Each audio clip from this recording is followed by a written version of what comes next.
کیا آپ یہ سمجھتے ہیں کہ ملک میں ایک بیرونی سازش ہو اور آرمڈ فورسز ہاتھ پہ ہاتھ دھری بیٹھی رہیں گی؟ یہ ناممکن ہے، بلکہ یہ ایک گناہ کبیرہ ہے۔ اور جو لوگ یہ سمجھتے ہیں کہ وہ فوج اور عوام میں درار ڈال دیں گے، وہ بھی ہمیشہ ناکام ہوں گے۔ فوج کی قیادت کے پاس اس نامناسب یلغار کا جواب دینے کے لیے بہت سے مواقع اور وسائل موجود تھے، لیکن فوج نے ملک کے وسیع تر مفاد میں حوصلے کا مظاہرہ کیا اور کوئی بھی منفی بیان دینے سے اجتناب کیا۔ لیکن یہ بات سب کو ذہن نشین کر لینی چاہیے کہ اس صبر کی بھی ایک حد ہے۔ میں اپنے اور فوج کے خلاف اس نامناسب اور جارحانہ رویے کو درگزر کر کے آگے بڑھنا چاہتا ہوں، کیونکہ پاکستان ہم سب سے افضل ہے۔ افراد اور پارٹیاں تو آتی جاتی رہتی ہیں، لیکن پاکستان انشاءاللہ ہمیشہ قائم رہنا ہے۔ فوج نے تو اپنا کتھارسس شروع کر دیا ہے۔ مجھے امید ہے کہ ہماری سیاسی پارٹیاں بھی اپنے رویے پر نظر ثانی کریں گی، اور یہ بھی حقیقت ہے کہ پاکستان میں ہر ادارے، سیاسی پارٹیوں اور سول سوسائٹی سے بھی غلطیاں ہوئی ہیں۔ ہمیں ان غلطیوں سے سبق سیکھنا چاہیے اور آگے بڑھنا چاہیے۔ معزز حاضرین، میں وثوق سے کہہ سکتا ہوں کہ پاکستان آج سنگین معاشی مشکلات کا شکار ہے، اور کوئی بھی ایک پارٹی پاکستان کو اس معاشی بحران سے نکال نہیں سکتی، جس کے لیے سیاسی استحکام لازم ہے۔ اب وقت آ گیا ہے کہ تمام سٹیک ہولڈر اپنی ذاتی انا کو ایک طرف رکھتے ہوئے ماضی کی غلطیوں سے سیکھیں اور آگے بڑھیں اور پاکستان کو اس بحران سے نکالیں۔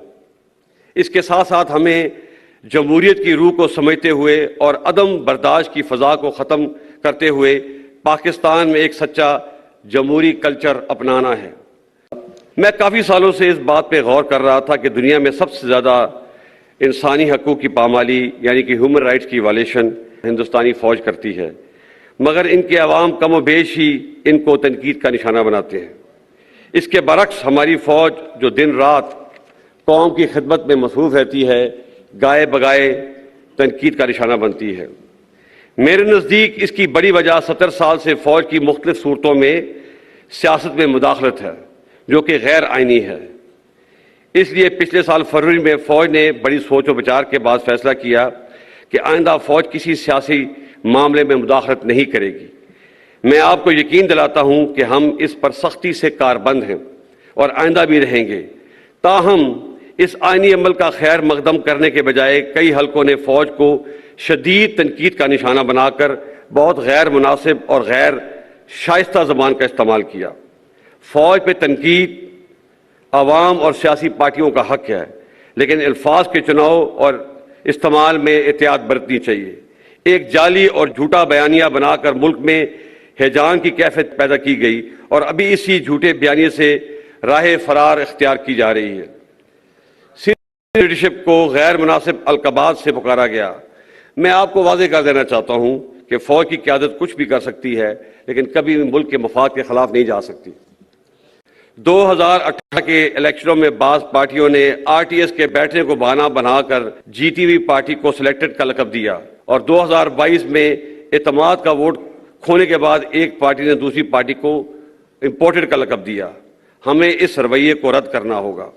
ہار جیت سیاست کا حصہ ہے، اور ہر پارٹی کو اپنی فتح و شکست کو قبول کرنے کا حوصلہ پیدا کرنا ہوگا، تاکہ اگلے الیکشن میں ایک امپورٹڈ یا سلیکٹڈ گورنمنٹ کے بجائے الیکٹڈ گورنمنٹ آئے۔ جمہوریت حوصلہ برداشت اور عوام کی رائے عامہ کے احترام کا نام ہے۔ اگر پاکستان نے آگے بڑھنا ہے تو ہمیں عدم برداشت اور میں نہ مانوں کے رویے کو ترک کرنا ہوگا۔ السلام علیکم ناظرین، ڈاکٹر دانش ریئل فوکس کے ساتھ حاضر ہے۔ آج ایک الوداعی خطاب army chief general Qamar Bajwa صاحب کا، بڑا امپورٹنٹ خطاب ہے، اور اس خطاب کے حوالے سے چند ویڈیوز میں نے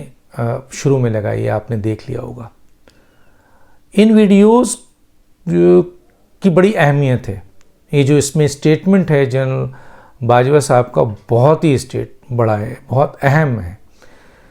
جہاں انہوں نے ایک طرف یہ کہا کہ جناب فوج کے خلاف جو حالات بنے اور یہ جو بہت سے معاملات میں فوج کو پر تنقید ہوئی، اس کی شاید یہ وجہ ہے کہ فوج سیاست میں اس نے اپنے آپ کو شامل کیا۔ اب اس میں کوئی شک نہیں ہے کہ 75 سال کی اگر سیاست دیکھیں تو کبھی فوج خود گھس گئی اور کبھی سیاستدانوں نے فوج کو زبردستی اپنے مقاصد کے لیے استعمال کیا. بہرحال انہوں نے اس بات کا اقرار کیا کہ یہ غیر آئینی اقدام ہے، آئین سے ہٹ کر فوج سیاست میں گھستی ہے، یہ غیر آئینی اقدام ہے. بہت بڑا انہوں نے یہ ایکسیپٹ کیا، بڑی بات کی ہے. اور انہوں نے کہا آئندہ یہ عمل نہیں ہوگا، یہ فیصلہ ہو گیا ہے. دوسری طرف انہوں نے مثلا سیاسی جماعتوں سے بھی کہا کہ وہ اپنی جمہوری سوچ کو بحال کریں اور ایک دوسرے پہ سنگین الزامات، جیسے انہوں نے کہا کہ 2018 میں ایک حکومت آئی تو کہا گیا یہ سلیکٹڈ حکومت ہے، پھر آئین کے طور پر عدم اعتماد سے دوسری حکومت آئی تو اس نے کہہ دیا کہ یہ امپورٹڈ حکومت ہے. بڑی بات کی انہوں نے کہا کہ کوشش کی جائے کہ جی نہ امپورٹڈ حکومت آئے، نہ الزام لگے، نہ آپ کے سلیکٹڈ حکومت کا الزام لگے، بلکہ الیکٹڈ حکومت آئے. اس پوری تقریر کو اگر غور سے آپ دیکھیں تو یہ چارج شیٹ ہے ان لوگوں کے لیے، خاص طور پہ عمران خان صاحب کے لیے، کیونکہ چند باتیں ایسی ہیں جو عمران خان کو براہ راست انہوں نے بولا ہے، اور وہ یہ ہے خاص طور پہ انہوں نے سائفر کی سازش کو بے نقاب کرتے ہوئے ایک دفعہ پھر یہ کہا ہے کہ جی ملک کو ایک ہیجانی کیفیت پہ لے گئے عمران خان صاحب، اور ایک جھوٹا اور جعلی آپ کے بیانیہ بنایا، اور آپ اس بیانیے سے خود بھاگ رہے ہیں. یہاں تک کہا انہوں نے. اور انہوں نے یہ بھی کہا کہ فوج کے اوپر اتنا سنگین الزام لگایا گیا، فوج کچھ بھی اس سے توقع کر سکتے ہیں لیکن ملک دشمن فوج نہیں ہو سکتی، اور اس قسم کی سازش اگر فوج کے سامنے ہو رہی ہو اور فوج خاموش ہو جائے تو کیسے ہو سکتا ہے. تو یہ جتنی بھی باتیں ہیں آپ غور سے دیکھیں، اور بھی باتیں انہوں نے کی ہیں، اس میں میرے پاس ٹائم کم ہے تو میں اس لیے کچھ باتیں آپ سے کرنا چاہتا ہوں کہ یہ ایک چارج شیٹ انہوں نے پڑھی ہے عمران خان کے لیے. انہوں نے یہاں تک کہا ہے کہ جی فوج کو عوام سے لڑانے کی بڑی بھرپور سازش کی گئی. اچھا، انہوں نے دوسری سیاسی جماعتوں کو بھی پوائنٹ آؤٹ کیا کہ فوج کو تنقید ان کی طرف سے بھی ہوئی ہے، لیکن جو حالات عمران خان نے کیے پاکستان کی تاریخ میں آج تک ایسا نہیں ہوا.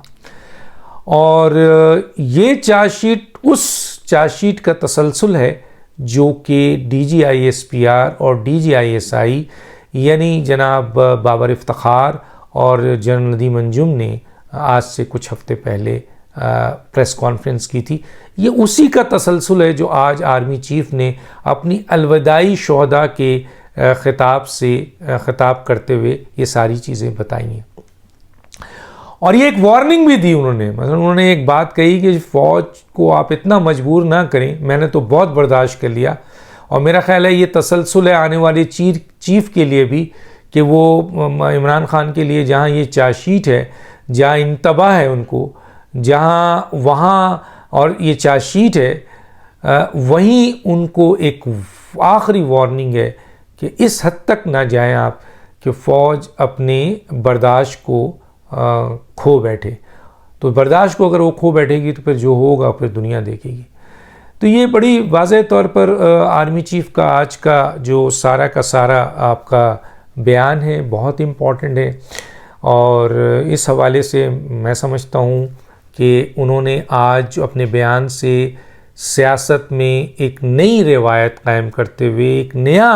راستہ پولیٹیکل پارٹیز کو بھی دکھایا ہے، اور اپنی آنے والی قیادت کو جو عسکری قیادت ہے اس کو بھی دکھایا ہے کہ اب فوج سیاست کا حصہ نہیں بنے گی. اور یہ بھی انہوں نے بتایا کہ جو ملک کی جو معیشت ہے اس وقت بہت برے حالات ہیں، اس کے کل بھی بہت برے حالات تھے، آج بھی ہے، اور یقیناً اس میں کوئی شک نہیں ہے کہ اس معیشت کو بہتر کرنے کے لیے عمران خان کی حکومت کے ساتھ مل کر باجوہ صاحب نے بہت کردار ادا کیا، جس کی وجہ سے کچھ تو بچا ہوا معیشت نظر آتی ہے جو خان صاحب کہتے ہیں کہ جی دیکھیں ہم نے یہ کیا، وہ سب جنرل باجوہ کی طرف سے. ایف اے ٹی ایف کا بھی آپ کو پتہ ہے کہ میں یہ بتا چکا تھا کہ ایف اے ٹی ایف کی بھی ساری کی ساری، کیونکہ انہوں نے اپنے جی ایچ کیو میں ایک سیل بنایا ہوا تھا، اور وہ سیل جو ہے وہ مانیٹر کرتا تھا، اور وہ سیل سارا کام کر رہا تھا، اور اس میں باہر کے لوگ بھی تھے، جیسے میں نے ابھی بینک کے چیئرمین جو بورڈ آف گورنر کے چیئرمین ہے سلطان علی نانا، ان کا بھی رول بتایا تھا. تو اس میں بھی بڑا رول تھا باجوہ صاحب کا اور FATF سے باہر نکلنے کے لیے. تو گویا یہ ایک بڑا اوپن میسیج تھا, بڑا بہترین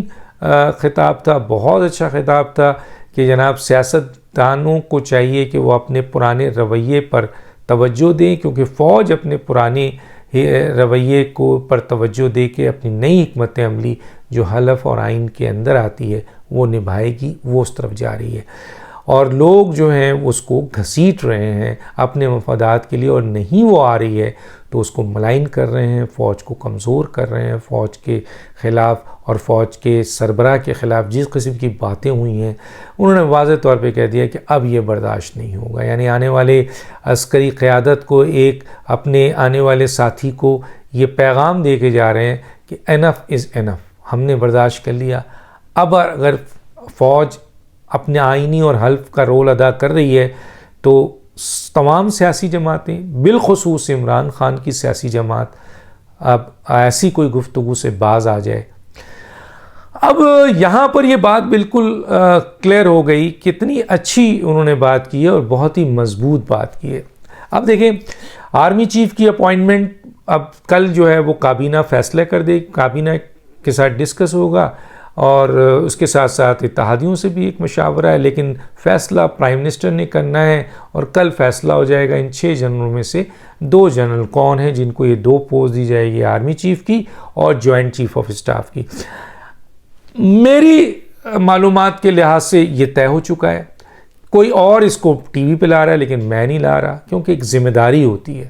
تو اس ذمہ داری کو نبھانا ہے. لیکن یہاں پر ایک بہت بڑا لطیفہ ہونے والا ہے ابھی جو میں بتا رہا ہوں,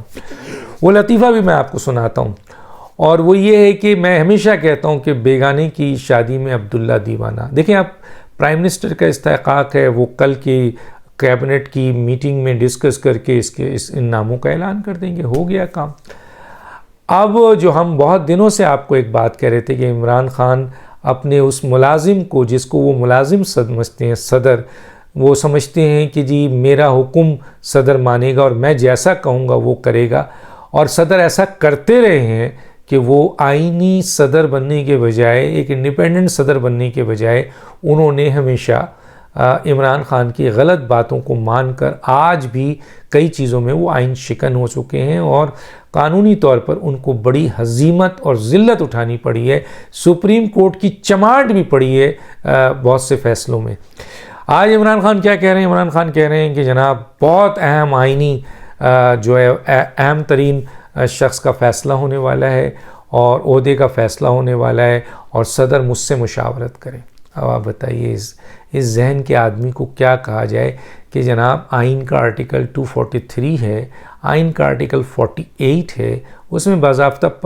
بتایا گیا ہے کہ کس کی ذمہ داری, کس کا استحقاق ہے. آپ ایک سیاسی لیڈر ہیں, آپ کی حیثیت اب ایک عام پاکستانی کی ہے جو ہمارے ہاں پرچون میں بیٹھا ہوا ایک پاکستانی ہے یا ایک ٹھیلا چلانے والا پاکستانی ہے, ایک قلی ہے, کہ اس کی کوئی حیثیت نہیں ہے کہ وہ اس اپوائنٹمنٹ میں اپنا رول ادا کریں. ایون صدر اگر آپ سے مشاورت بھی کرتا ہے جو کہ حلف توڑنے کے مطابق ہوگا کہ کانفیڈینشیل کسی چیز کو اگر صدر نے کہا ہے کہ میں حلف کا پابند ہوں کہ میں کوئی بھی کانفیڈینشیل چیز کو کسی غیر متعلقہ, کیونکہ عمران خان اب غیر متعلقہ ہیں اس معاملے میں, یہاں اگر صرف بات ہو سکتی ہے تو صرف وزیر اعظم اور صدر کے درمیان, اور صدر پابند ہیں جو وزیر اعظم کہہ دیں, ایک نقطے کا نہ اضافہ کر سکتا ہے نہ کمی کر سکتا ہے. باقی 48 میں پروسیجر ہے کہ وہ ایڈوائز دے سکتا ہے, ڈیلے کر سکتا ہے تھوڑا, لیکن اس فیصلے کو روک نہیں سکتا. لیکن خان صاحب صدر کو بھی اس لپیٹ میں دوبارہ لانا چاہتے ہیں. عدم اعتماد میں انہوں نے غیر آئینی کام کرایا صدر سے جو آئین شکن کہلائے. اب دوبارہ وہ ایسے حالات پیدا کر رہے ہیں کہ صدر سے ایسے کام کروائیں جو کہ غیر آئینی ہو اور آئین شکنی ہو. اور یہ حکومت اگر آئین شکنی پہ پہلے ہی, جس میں 5 سپریم کورٹ کے ججز نے فیصلہ دیا تھا صدر کے خلاف اور عمران کے خلاف, انیشیٹ کر دیتی آئین شکنی کا کیس, تو شاید آج یہ نہ عمران یہ کر رہے ہوتے نہ صدر کر رہے ہوتے. لیکن بہرحال صدر کی سوچ اور ان کا جو مرتبہ ہے وہ بہت ہی اونچا ہوتا ہے, مرتبہ بہت اونچا ہے آئینی, لیکن ان کے پاس بھی اختیار نہیں ہے کہ وہ اس مسئلے میں عمران خان کی کوئی ہیلپ کر سکیں اور